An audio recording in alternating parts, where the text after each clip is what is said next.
So the very first question is adding three numbers with decimal points. So what I would do here is I would remember you're wanting to make sure the numbers actually all line up with the decimal point. So I'm going to start off with 3, 7, 4, 5. Put another decimal point there, put another one there. Okay, so we're going to have 1, 4, 7, 8. 0, 0, 0. Okay, and we're going to have 1, 2, 9, 4. And that's a 0. Okay, so that's your three numbers you're going to add together. I might make the brush a wee bit thinner. Right. Okay, so what we have, the columns, you're just adding them all up. So that gives you a 5. That gives you 8. Okay, that's 7 plus 9. Okay, that's 16. So there's a 6 here. And we can carry the 1. Okay, 8 plus 2 is 10, plus the 1 is 11, plus 3, that's 14.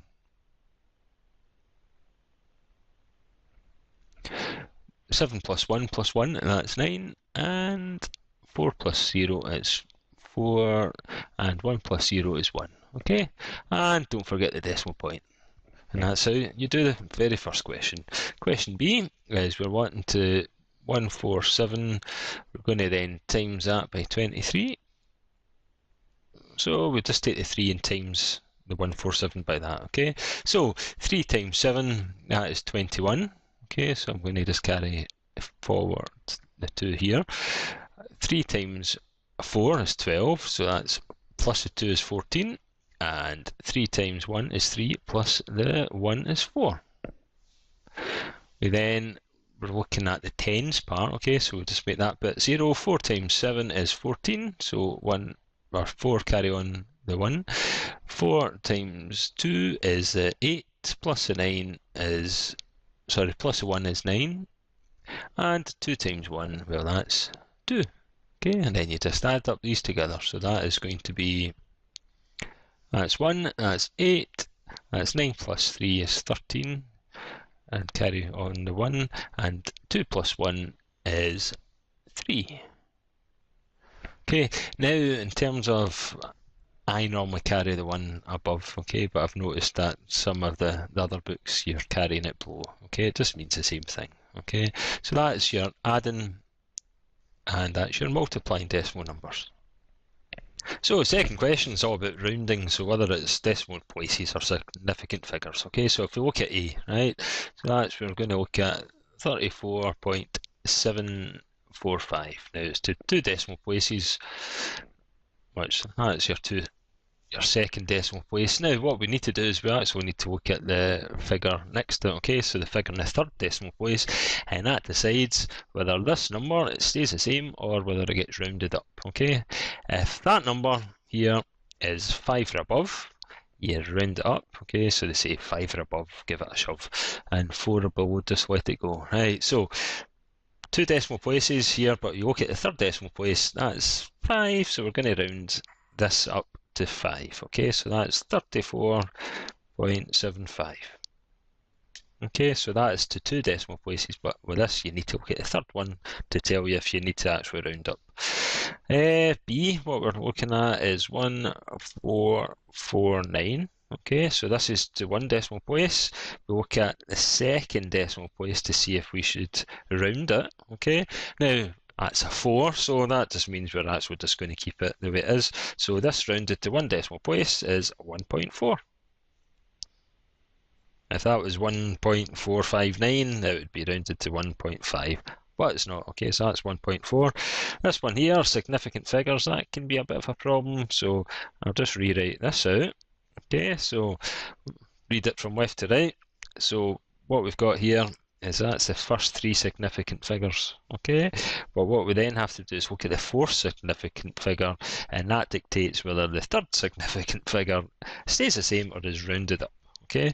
And again, if it's anything above 5, then round it up. So what we have is obviously that's 7, so that means this needs to be rounded up. So you go 1, 3, 7, and 0, 0. So that's rounded to 3 significant figures. Don't just write 137 because that's 137. Remember, this is in the thousands. And the very last one, I'll write it down here so you can see it. 0.4078. So two significant figures. Now, if you stumble across a zero when you're first reading it, if there's a leading zero, just ignore it, okay? So that's your two significant figures. I'll change my colour. We have to then look at the third one, and that will tell you whether this one has to be rounded up or just stays the same. Well, 7 means you have to round this one up, so to two significant figures, it's 0.41. Okay, so these are your two significant figures. If there's a leading zero, just ignore it. Right, so if you're having to find the side of a right angle triangle and you're given two other sides, it can only mean it's Pythagoras. Okay, so again, that side's opposite the right angle, so that's a hypotenuse. So what we've got here is we can say x squared, well that's going to be 7 squared plus 12 squared. And you should end up having a side x is actually a bigger value than the 7 and the 12 since it is the largest side. So x squared, 7 squared is 49, plus 12 squared is 144. You then add that together, and that is 193. Okay, so that's x squared. Remember your units. Okay, so 193 centimetres. Now, if you want to find what x is, you take the square root of x squared, and that gives you x, and it's the same with this, so do that to both sides. So I've taken the square root of x squared, gives me x. I need to take the square root of 193, and that gives you 13.89 centimetres. They might ask you to give it in 2 decimal places or 1 decimal place. Okay, just make sure that you read the question. I don't think this question specifies, so I'm just going to keep it to 2 decimal places. Right, I suppose practice makes perfect. Okay, now this one's trying to trick you, right? It gives you this in centimetres, it's asking you to find in y in centimetres. Again, that's opposite the right angle, so that's going to be the hypotenuse. This one they've actually given you in millimetres. Okay, so you either convert them all into millimetres, or you can just say, well, that's 3.2 centimetres. Okay, so a few folk fell for this one. And again, just like the previous example, right, you're wanting to say y squared, so you're using Pythagoras, that equals 2 squared plus 3.2 squared. So y squared equals 4 plus, you put that in a calculator, that's 10.24 squared. So y squared is equal to 14.24 centimetres. Again, we want to find out what y is, so take the square root of y squared is y, but we have to do it in both sides. Whatever you do to one side, do it to the other, so that is a square root of 14.24, and that gives you 3.77 centimetres. And again, it's Pythagoras, but this one was to try and trip you up with this. Okay, so just make sure that you convert the units to be all the same. Now here's another Pythagoras, but this time they actually give you the largest side of the hypotenuse. Okay, so you need to rearrange the actual formula. So basically, if you end up with a is a greater value than 25, a good chance you've made a wee mistake. Okay, so you can say something like 25 squared equals a squared plus 9 squared. Okay, now if you rearrange this, okay, we can say a squared is the exact same as your 25 squared, but minus 9 squared. Okay, so a squared equals, the 25 squared is 625, and that's minus 81. Okay, and again we've got, so a squared, just get the wee calculator up, so 625 minus 81, just to make sure, I should have done that in my head, so that's a 544. Okay, so if a squared equals 544, what does a equal? So we take the square root of both sides, and a is equal to 23.32 centimetres. Okay, so remember the units, and it is smaller than your hypotenuse. Okay, so if that number's bigger than what should be the largest side, then you might have added it instead of subtracted one from the other. Okay. Hey, good old algebra. Okay, I'll use 2 different colours so we're not getting mixed up. Right, very first one, we multiply out the brackets. Okay, so it's 3 bracket 2a plus 5. Okay, so that's equivalent to 6a plus 15. Okay, and that is equal to 2a plus 18. So we ultimately want to get the letters on one side and the numbers on the other side, and the ultimate is to get one letter equals a number. Okay, so look at the sides it's got the most a's in it, so we'll get rid of these a's because that's got the least a's. So what I'm going to do here, see if I can change the colour, I'm going to just subtract 2a from both sides. Okay, so 6a minus 2a, well that's going to give you 4a. It's not affected at 15, so we're still adding 15. 2a minus 2a is 0a, okay, which is 0. Right, so we've now to get rid of the 15 because we're wanting a's on one side and the numbers on the other side. Okay, so what we've now got is we'll subtract 15 from both sides. Take 15 from here and 15 from here. So you've got 4a, now 15 minus 15 is 0, and that equals 18. Now 18 minus 15, now that's 3. Okay, so 4 of something equals 3. So what we then need to do, and the very last thing is, well, we want to isolate a by itself. A has been times by 4, so to do the opposite operation is if you divide it by 4, okay, and divide that by 4.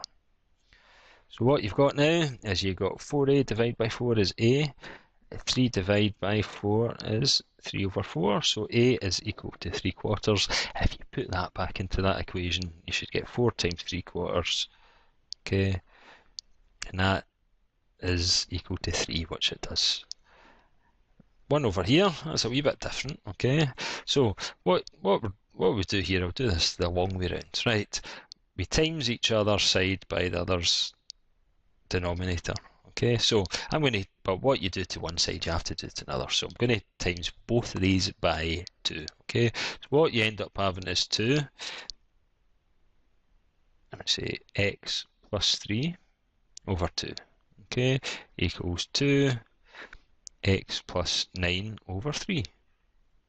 Okay, now that 2 and that 2 cancel each other out. Okay, so that's essentially x plus 3 equal 2 brackets x plus 9 close brackets over 3.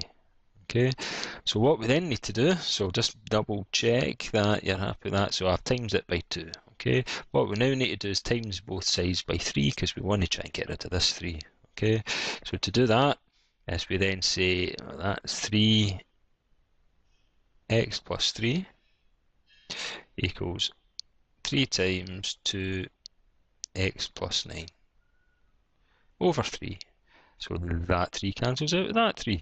So what we're left with is 3x plus 3 equals 2x plus 9. And you'll actually probably, you'll find the more you do this, if you see something like this, you just automatically just have that times by that and that times that, okay? But that's why it works, because they start cancelling each other out, okay? So 3x plus 9 equal 2x plus 18.